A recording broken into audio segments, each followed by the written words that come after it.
welcome to T2RL Talks Conference Special Edition. And for this edition of the podcast, we're talking to FLYR, who is the knowledge sponsor for T2RL Engage 2026, which makes them very important people in our book. And from FLYR, we have Sam Chamberlain, who is the Chief Product Officer of FLYR.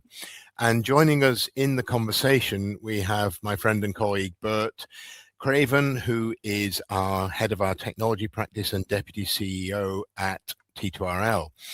And to start the conversation, I want you to cast your mind back to T2RL Engage 2025, when both Sam and Raghu Konanki from Riyadh Air were on stage talking to Bert. And at that time, we were expecting Riyadh Air to go live sort of any minute now. Obviously, Riyadh Air had a few delays. Happily, none of them caused by the technology. They were caused by waiting for aircraft deliveries. But Riyadh Air has now gone live. And really, I'd like to ask both Sam and Bert, but Sam first, to reflect on the process of getting Riyadh Air to that landmark, and what did everybody learn in the process, and maybe what reflections do you have on what led up to that occasion?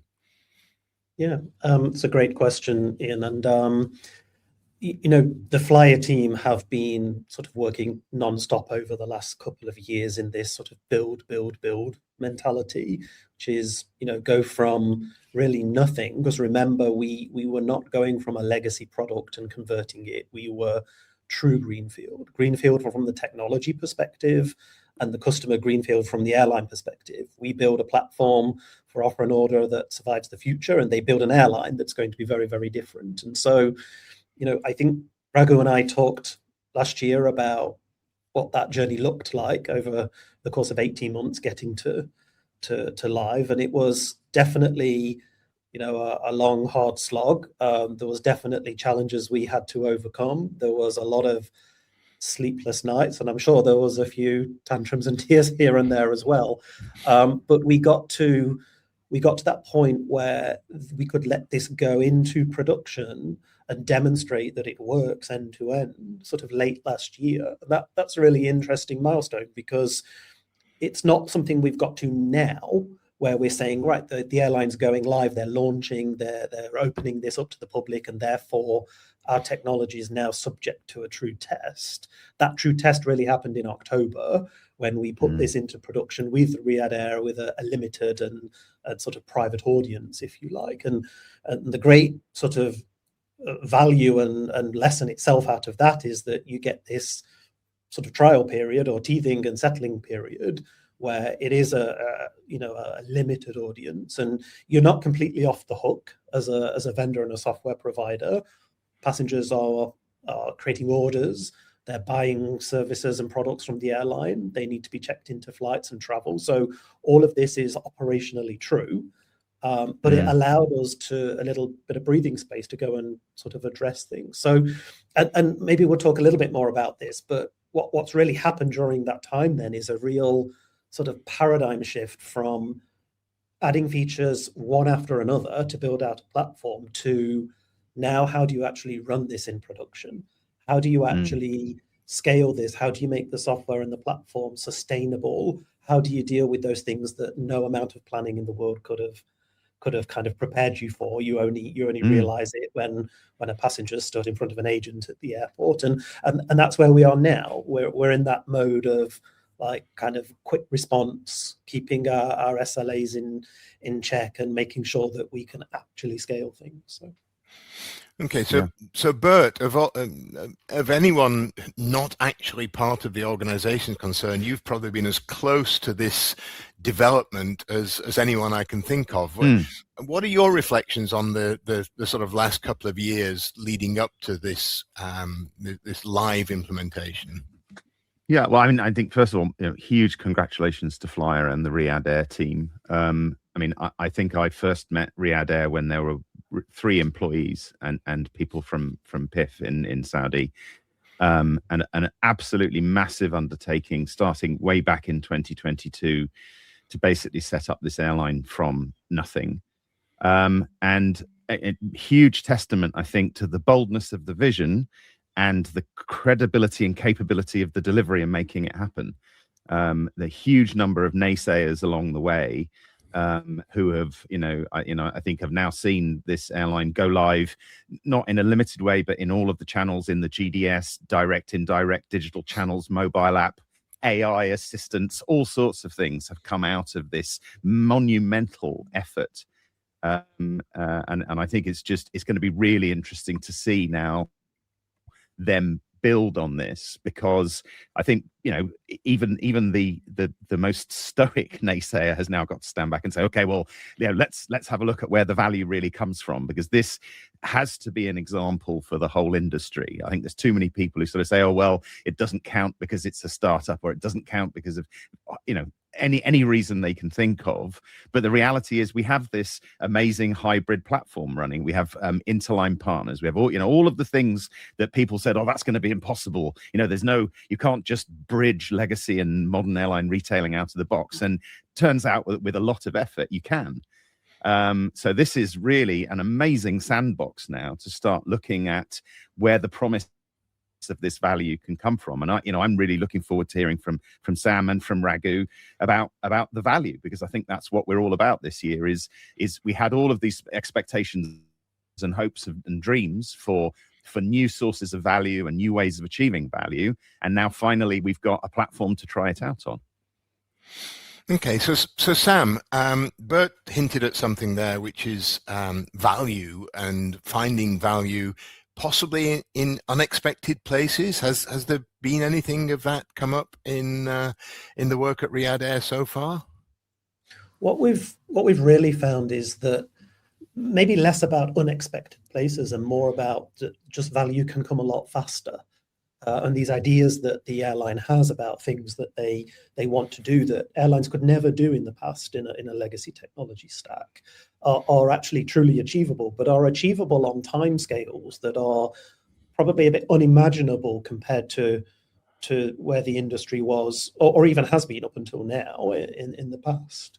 It's things like being able to assemble a product offering far more dynamically and curated for passengers, with personalization and with more data signals and inputs taken into account in timeframes that are measured in potentially hours, as opposed to, well, I now have to think through how this is going to be distributed because it can only be distributed this way through this channel, or it can't be distributed through this channel at all. And I have to go to third-party organizations to manage that distribution, and I have to file and wait for things to be approved. And all of these things that took weeks and months to launch new products are things that now take sort of minutes or hours. And although we knew that, it wasn't a surprise. Actually seeing it in reality and seeing it happen is maybe satisfaction, let's say, rather than surprise. And so the speed and the time to value has become sort of a true substantiated proof point that can happen. And then things like being able to service a passenger better and more seamlessly, because everything is now at fingertips and available to the agent or the passenger themselves, because of the notion of one order and a unified record and a single source of truth. There is no now collection of parts that may or may not exist. It's all assembled together. And this idea of channel agnosticism, which means that it doesn't really matter where it originated, and device agnosticism, it doesn't really matter, whether you're using your mobile phone or your desktop and browser, or whether it's through an agent or through the web or whatever. It all brings you to the same source of truth. That has already started to show that providing a better experience to a passenger is absolutely possible. So, I know that one of the things that the idea that comes from this speed and simplicity and the ability to make these changes quickly is that it's not just the speed it unlocks, it's the flexibility to do experimentation rapidly and try lots of things. Has that shown through? Is there now a good platform for experimentation at Riyadh Air? Yeah, absolutely. And it's something that it's really interesting because it's something that Riyadh Air can decide at very short timescales, very quickly. They can decide, their commercial teams can decide, I want to try something new. And they don't have to think through, well, what are the mechanics and processes and how am I going to try something new? They can go and assemble a new product offering, whether it's, their own products and services or that of third parties, and they can decide what kind of distribution and audience they want to test that with. And so they have that flexibility now to go and say, I'm going to try this out in this market, or I'm going to try it from this point of sale, or I'm going to try it with this particular channel and see whether this works. And creating a product is fast, but testing it out and seeing if it works where you expected it to work is also very fast. I mean, that's really interesting because sort of anecdotally talking to people in legacy airlines, traditional airlines, what term shall we use, who tell stories of someone in a commercial department coming up with an idea for a product that was really just a small variation on stuff that they already sold. And IT coming back and saying, yeah, okay, well, that'll take 9 months and cost you $500,000. That's something that other industries, I think, would find shocking. And, hopefully we are moving towards a world where young folk in the airline industry will also find that shocking as we manage to develop and roll out these new ways of working. Okay, so I'm very happy to say that we have just been joined in the studio by Konanki, who I think is Director of Product and IT Delivery at Riyadh Air. And I apologize if I've got that title wrong. Raghu, I know you've been in Riyadh Air since almost the very beginning. And I wonder if I could just ask you for your reflections on the journey you've taken with FLYR and with some of the other partners that you've had to get to the stage where Riyadh has reached now. Absolutely. Thank you so much, Ian T12, for this opportunity. It's a pleasure actually to join all of you this afternoon. We've had this unique opportunity that was handed us to us as a part of our shareholders and essentially establishing a carrier in the Kingdom of Saudi Arabia. It was a unique opportunity with a vision that was backed with us wanting to be a digitally native carrier. So when we were first essentially looking at the core tenets of the airline that we were establishing, our first 6 months effectively was when we spent considerable amount of time essentially writing up our digital strategy. And this is when we had some of the core partners available with us that were working closely with us to look at every individual aspect of the guest journey across commercial, operations, corporate, how each of these system capabilities feed into enabling that journey. GX and EX alike, both the guest experience as well as the employee experience. And from there, that's when we chalked our offer order strategy together. This is when the T2RL teams started working closely with us. We started chalking out what our plan for procurement of the systems look like and various capabilities look like. And that's essentially when we had embarked on our offer order journey, bringing all the right partners on board.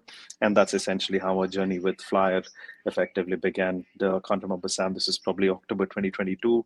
I think feels like yesterday. We've been working closely with FLYR, with Sabre, with Sutherland, with Cellpoint Digital, a number of partners, obviously FLYR playing the core centerpiece of being the offer order technology for us. And from there on, there's no turning back. We've embarked on the strategy of building a full offer order native carrier. And Riyadh Air today is launched as a fully digitally native airline, which essentially enables us as a retail airline that's enabling experiences to our guests that have never been seen before. And the alchemy of everything that we've built is then enabled to our guests in the form of experiences such as cart as a product. Airlines have never seen cart. Airlines have never enabled the guests through their digital platforms to to help manage, if Sam and I are traveling together, how Sam is able to manage his part of the journey just as I would be able to manage my part of the journey. So it's booked together, manage individually, as we call it. And some of these core concepts themselves do exist in the airline industry today. But really, at the heart of it, what we're doing is we're not trying to build around the existing legacy elements as they were with the PSS, but it's actually just going back and rewriting the whole, the core airline stack, but in a fully native offer order manner. So that's a classless, no RBDs, no ATPCO for the direct channels, and it's a long list of ends. It is. And one of the things that Sam was talking about before you joined us was the flexibility that the systems that you have now have given you, and the ability to experiment with new products, to introduce a new product and service very quickly. And I guess you see this as part of the secret sauce of Riyadh Air. When you go into the market now and compete, you're able to do these things in a way that traditional carriers would find very difficult.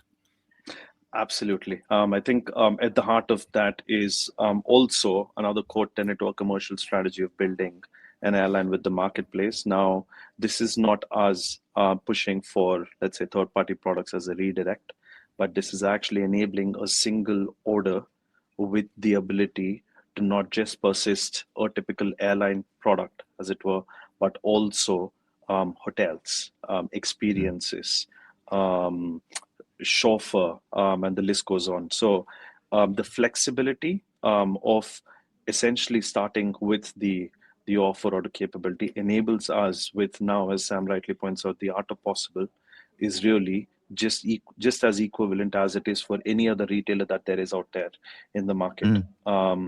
So, when Amazon first, began in the 90s by selling books as a category, they've had to evolve to supporting, 80, 100, how many other categories today, but each category has its own treatment. We have the ability, a similar ability, to be able to do that with products that are relevant to our business. Just because we can, we don't. It's more of the art of possible by having this core stack being a native is what it enables. I think I like that phrase very much, the art of the possible, and I think it's something that we'll carry through this and other conversations. I want to turn back to Sam though and say what you've achieved and what you and Riyadh Air have achieved together is fantastic, but you started from a blank sheet of paper and the ability to invest. How are you going to carry that forward into the 1,000 other airlines in the world who have an existing technology stack and an existing set of commercial processes? How are you going to help them evolve to get to somewhere near where Riyadh Air is today? Yeah, that's a great question, and it's something that comes up a lot, right? It's not something you can deny and say is not a consideration or a problem to be solved, but the problem is largely solved by something sort of hiding in the Riyadh Air story already, which is Riyadh Air's not an island. They're a new airline, but they're not sort of on their own. They're not independent. They're a full service kind of innovative carrier that will have more partners, both codeshare and interline, close relationships with others that still operate in this legacy world. And so the technology that underpins all of that serves as this sort of translation bridge between old world and new world, is the same technology that will allow existing fully mature airlines to go and start their offer and order journey and start to get the same kind of value that Riyadh Air are already starting to see as well. And we sometimes refer to this as the sort of like the magic or the black box or the silver bullet in what makes this happen. And I'd like to say it is magic, but of course it's not. It's just the outcome of well thought out, well architected and well built solution that means coexistence of standards is truly possible, and therefore a PNR and a ticket world living side by side with an order and documentless world is absolutely possible. So that proof point is not specific to Riyadh being a greenfield and a new airline, it's absolutely the key and the core of what allows any airline to take this journey. And actually, we've already proven on the FLYR side, because we have created production-ready proofs of concepts with legacy PSS systems to demonstrate that PNR can be fully synchronized and maintained with an order, and that both can live side by side, whether the booking is originating PNR first or order first, whether servicing is happening in an order or a PNR. This continuous and constant synchronization is already kind of built out and proven. So the things that an existing mature airline has to think about are absolutely different, in that there are different problems to solve, but nobody is really scratching their heads on our side saying, well, how do we solve this problem? Because we've already solved it and it's been substantiated. So it really is now about how do we convince airlines to take a leap of faith. And actually, something we just commented on a little earlier is absolutely relevant here, which is you've got to be willing to start something, and you've got to see that value comes in reasonable timeframes. We're not going to go to an airline and say you can explore an offer and order journey and you'll start to see value in 2 years from now. That's absolutely not a win for the airline. It's not a win for FLYR. You should be able to start your offer and order journey and see value in months from now. So Bert, we're at T2RL. We work with a lot of airlines who are thinking about setting off on this journey towards modern retailing or offer, order, settle, deliver. Do you think those airlines are open to the sort of proposition that Sam's putting forward here? That there are now known solutions for integrating into the legacy environment and moving forward. Are the airlines that we're in conversation with, accepting of that?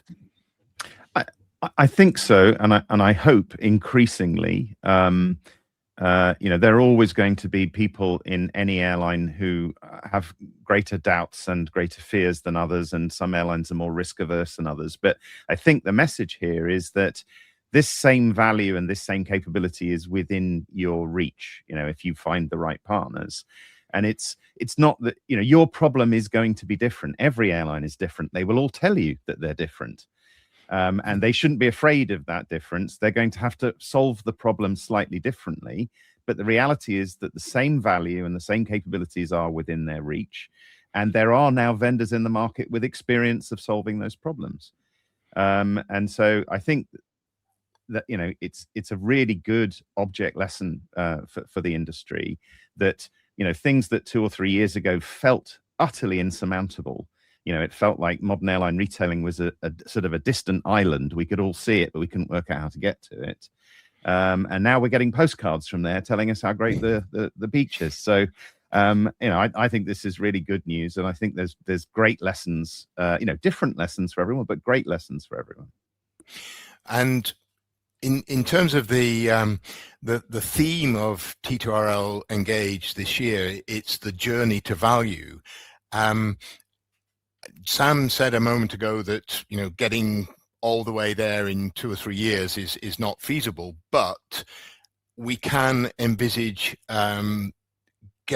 starting to see the value in that kind of time frame. We don't have to do everything to start seeing value. We can do that, not quite tomorrow, but in a matter of a few months or a year or two. So Sam and Raghu, I hope you will both be with us at T2RL Engage 2026, which is happening in London in September. Bert, I know you will be with us, and I hope that the audience for this podcast will at least consider being with us. My usual reminder at this stage that there is no charge for airlines to attend T2RL Engage. And I hope that many of you will take advantage of that and come and join the conversation. Sam and Raghu, I know, will be very happy to talk and answer questions about what they've achieved at Riyadh Air so far, and also probably what they hope to achieve going forward, because this is just the start of a journey, really. This isn't any kind of conclusion. I think also, if people want to experience some modern airline retailing and fancy coming via Riyadh, they can now come to London on Riyadh Air. Well, yeah, and that is a great thing. And we're very happy that London was the first international route that you've established. So that's another plus for us. So right now, I would like to thank Sam, and I'd like to thank Raghu for coming in partway through the conversation and adding to it immeasurably. And as always, thank Bert for his contribution. And thank you for listening. And I look forward to talking to all of you again in the next issue of T2RL Talks.